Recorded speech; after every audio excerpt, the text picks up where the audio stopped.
50 backyard ideas to inspire and delight DIYers.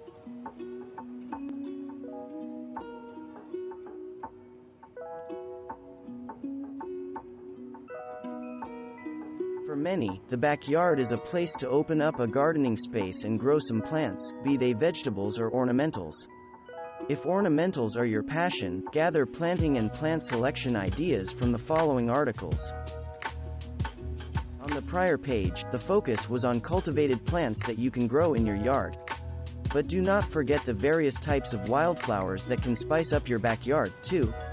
An example is shown in this picture, yellow flag, which is a kind of wild iris. A better choice in eastern North America would be the native, blue flag. Both are good plants for wet areas, such as the one displayed in the photo. But more and more people are becoming interested specifically in native plants. The deck railings shown here are nothing special to look at, but they do their job. They help make the deck safe. Yard safety should always be paramount. However, if you can achieve safety and pizzazz, so much the better, right? Browse these pictures of deck railings for ideas to jazz up your backyard. The swimming pool in this picture is furnished with privacy in a classic way, namely, with a hedge of shrubs that is meticulously sheared to retain its size and shape. But there are other ways to make your backyard more private. We will be looking at a few of them in upcoming slides. In addition to the traditional hedge, shrubs planted closely together in a straight row and sheared regularly so as to retain a uniform appearance, there is another kind of living wall for privacy. It is less formal, and certainly less work to maintain. In this configuration, shrubs and/or trees are sprinkled about along a border. Depending on how loosely they are planted, the level of privacy thereby achieved can be considerable or more moderate. Erecting the right kind of fence is another way to make your backyard more private. Some privacy fences can serve simultaneously as noise barriers. Fencing comes in many forms. Check out some of them in this photo gallery of fences. In some cases, you will want to landscape your fence line with plantings, rather than just letting the fence stick out like a sore thumb on your property. You can buy prefabricated lattice at home improvement stores and simply attach it to fence posts that you have installed in the ground. This makes building a lattice fence an easy task even for beginning DIYers. So far, we have explored ways of setting up an outdoor living space by building patios or decks, and how to make it more private. Now it is time to make use of the livable space thus created. If your attitude towards barbecue grills is been there, done that, then you may be interested in kicking your outdoor cooking up to the next level. Have an outdoor kitchen installed. Cook on kitchen appliances right out there on the patio and serve guests directly, rather than bringing the food out from your indoor kitchen. Take a look at this stone kitchen. Isn't it a marvel to behold? Stone kitchens, in fact, are valued as being both functional and attractive. Water is an important element to add to your backyard, and we will be looking at several ways of incorporating some into your plans. The swimming pool is just one of the more obvious ways. What is not so obvious is how to landscape around swimming pools. Picking the right plants is actually not as easy as you might think. The backyard can be more than just a place to grow plants or grill hot dogs. Do you work out of your home? Telecommuters will want to create an outdoor living space conducive to getting some work done. If the conditions are right, who wouldn't prefer working on a laptop out on the patio to being cooped up indoors in front of a desktop computer? The water fountain pictured here is suitable for a highly formal landscape design, replete with boxwood shrubs and rose bushes, the whole ensemble arranged in a manner befitting a manor. Don't think that you have to go big like this, though, in order to treat yourself to the gurgling sounds from a fountain in your backyard. There are many kinds of smaller fountains, suited to small backyards, that you can set up, and we will be exploring a few in upcoming slides. You can buy a prefabricated fountain at a home improvement store, but why not make your own and place your own unique stamp on it? One way to create a water fountain is to convert a container into one. Here are 2 tutorials based on this idea, but with very different results. Some of the most magnificent water fountains are composed of stone. The one in the picture is quite elaborate. Here is a simpler project.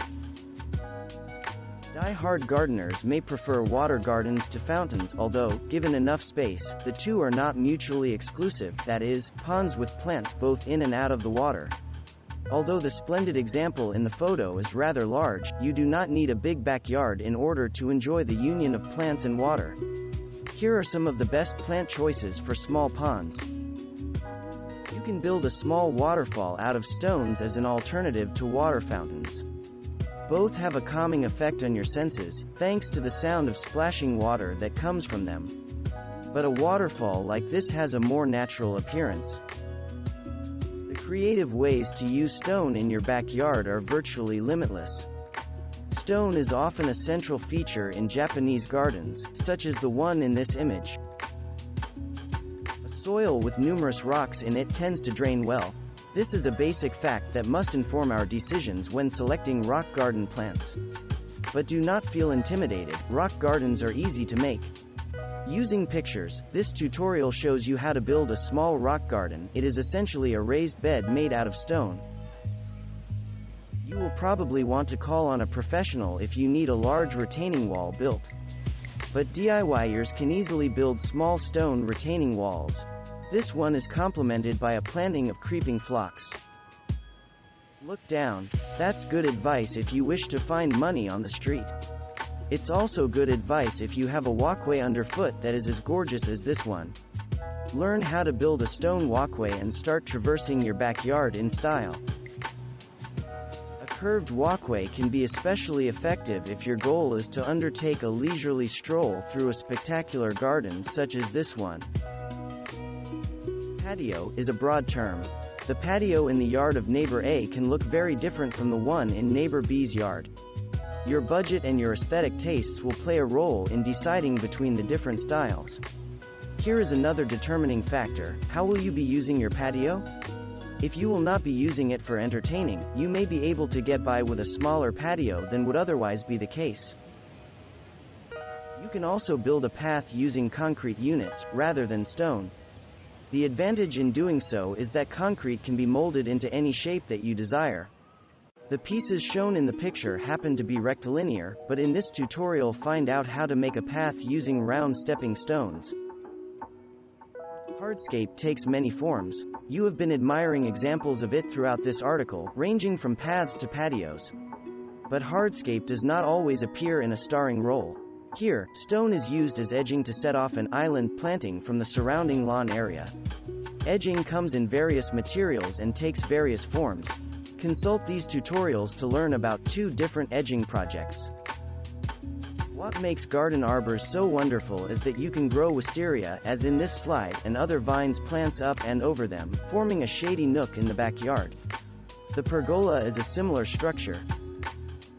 Proper plant selection requires taking into account a number of factors, including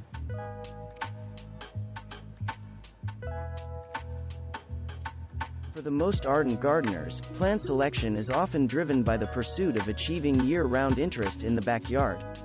There are plenty of terrific shrubs that flower in mid to late spring, such as the azaleas shown here. And summer has its showy annuals and perennials. It's other times of year that newbies tend to overlook. In one sense, winter, in cold regions, is the hardest season to landscape for, because your flowers are Mia.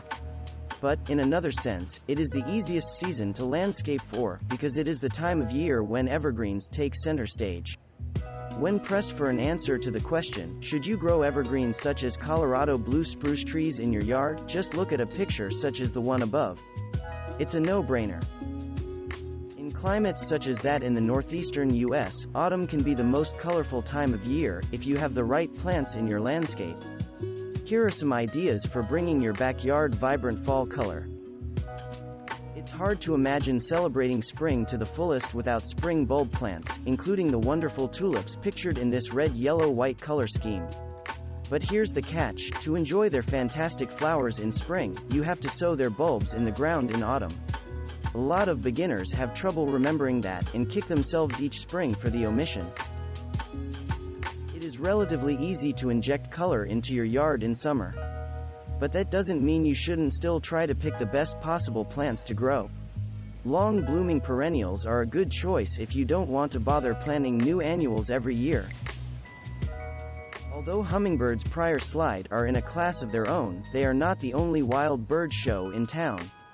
Trees and shrubs with berries are a great draw for various other types of wild birds. In addition to mountain ash trees, Cornus Florida is highly valued as a bird magnet. Being composed of uniform units, namely, paving bricks, brick patios can bring a certain formality to the landscape.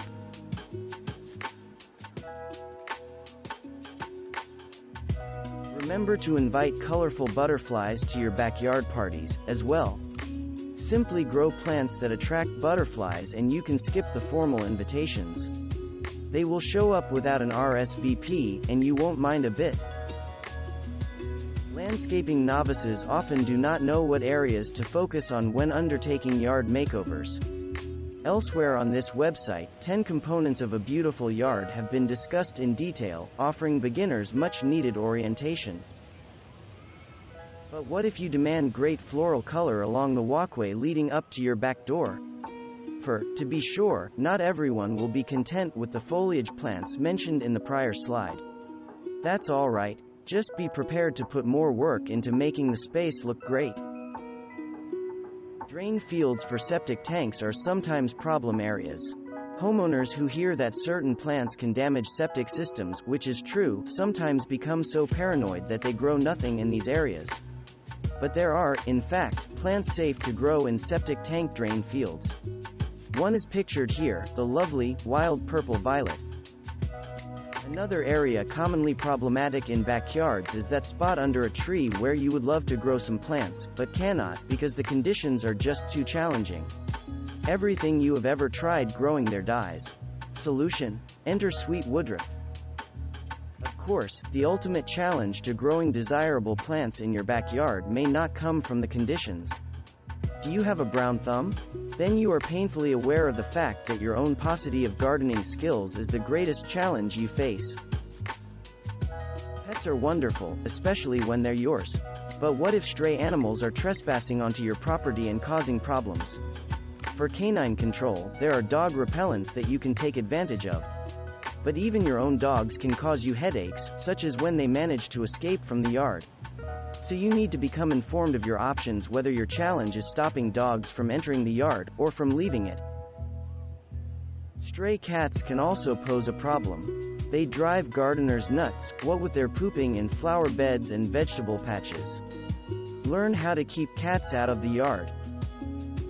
Last but not least, be sure that the backyard is a fun place and a safe place for your children. To that end, why not build them a sandbox, that classic play area where children have been whiling away the hours for decades? When a smooth, durable surface is required, you might want a concrete patio for your backyard. Another virtue of concrete is that it can be poured, making it a practical choice to cover a large area when time is of the essence.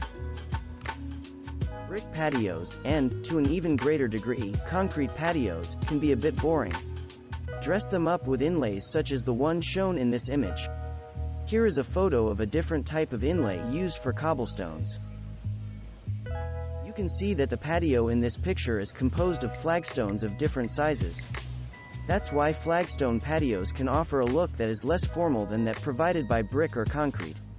In fact, you can buy flagstones that are completely irregular, not rectangular, if you are striving for even greater informality. Wooden decks are an alternative to the patios that we have been looking at in the previous slides. The deck option can be particularly attractive on hilly properties, where expensive terracing would be necessary to build a patio. The floating deck is a type that is not directly attached to a building. Beginners who want a deck near the house, but who are afraid to compromise their home siding by attaching a deck directly to the house wall, may want to consider building a floating deck instead. Why should DIYers with little carpentry experience dive into a sink or swim project where sinking can have dire consequences, when an easier alternative is available, right? Thanks for watching. Subscribe for more interesting videos. And please hit the like button for the YouTube algorithm.